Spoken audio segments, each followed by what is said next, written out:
আসসালামু আলাইকুম প্রিয় শিক্ষার্থী, আমি শিরিন সুলতানা চলে আসলাম আবারও নতুন একটি পর্ব নিয়ে। এখন আলোচনা করব যাব আমি তোমার দেশে, এই কবিতাটি টাইপ 3 নিয়ে। টাইপ 3 তে আছে মূল ভাব। চলো আমরা এক নজরে দেখে নিই টাইপ 3 এর প্রশ্নগুলো। হ্যাঁ, এখানে কি আছে?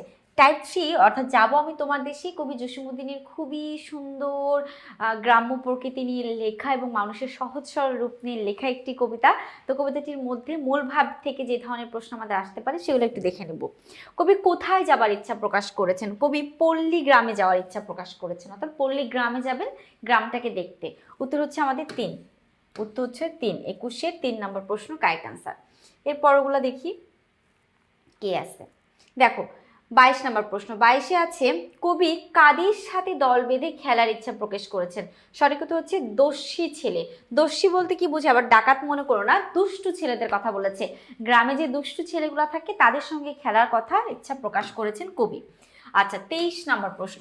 যাব আমি তোমার দেশে কবিতায় কবি পল্লী দুলালকে কি বলে সম্বোধন করেছেন?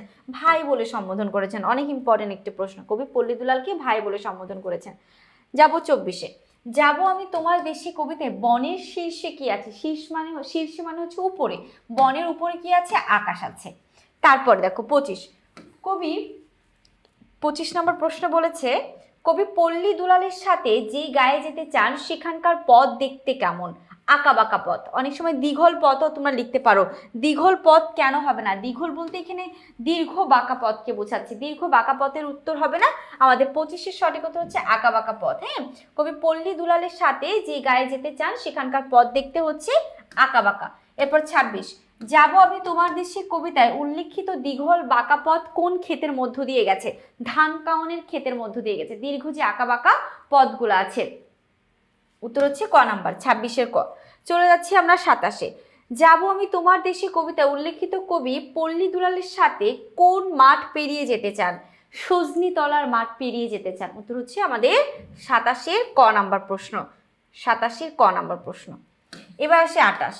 যাব আমি তোমার দেশে কবিতা উল্লেখিত গ্রাম্য মেয়ে দুহাতে কি ছড়াতে ছড়াতে হেঁটে চলে? কদম ফুল, কেয়া ফুল, কদম কলি, হিজল ফুল। সঠিক হচ্ছে কদম কলি। কদম কলি নিয়ে গ্রাম্য পথে মেয়েরা হাঁটতে হাঁটতে ছুটতে ছুটতে চলে যায়। এবার আসে 29 নম্বরে। 29-এ কি আছে? ধল দিঘিতে সাঁতার কাটার সময় কিসের লতায় কবির পা জড়িয়ে যাওয়ার কথা কবিতায় বলা হয়েছে? কি ধল দিঘিতে সাঁতার কাটার সময় কিসের লতায় কবির পা জড়িয়ে যাওয়ার কথা কবিতায় বলা হয়েছে? শাপলা লতায়, পদ্ম ফুলের ডাঁটায়, কুচুরিপানার লতায়, শ্যাওলার। সঠিক উত্তর হচ্ছে শাপলা লতায়। শাপলা লতায় কবির পা জড়িয়ে থাকবেন বা জড়িয়ে যাবেন। এবার আসি আমরা 30 নম্বর প্রশ্ন। 30 আছে যাব আমি তোমার দেশে কবিতায় কবি কিসের ডাকে ডাকতে চান? নদী, বন, ঝড়। অবশ্যই পাখির ডাকে কবি ডাকতে চান। উত্তর হবে 2 নাম্বার।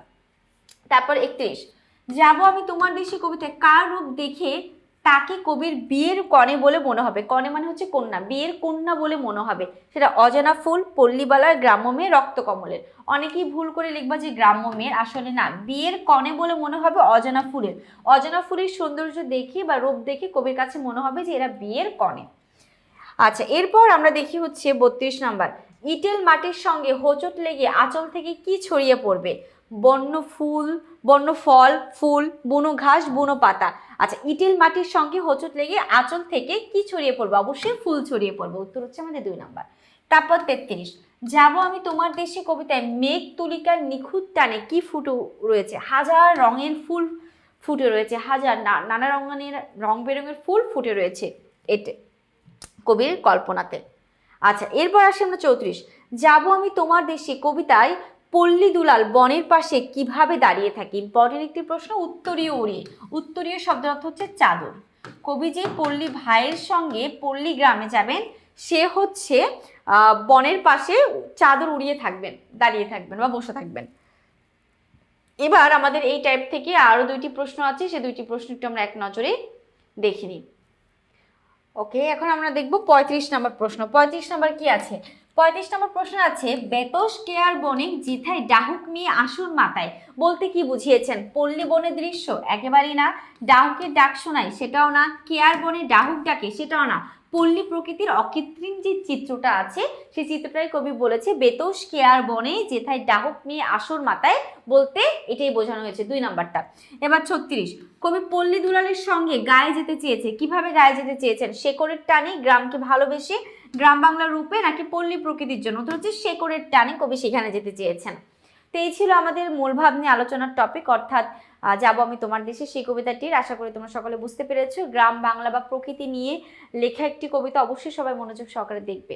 আসসালামু আলাইকুম, আল্লাহ হাফেজ।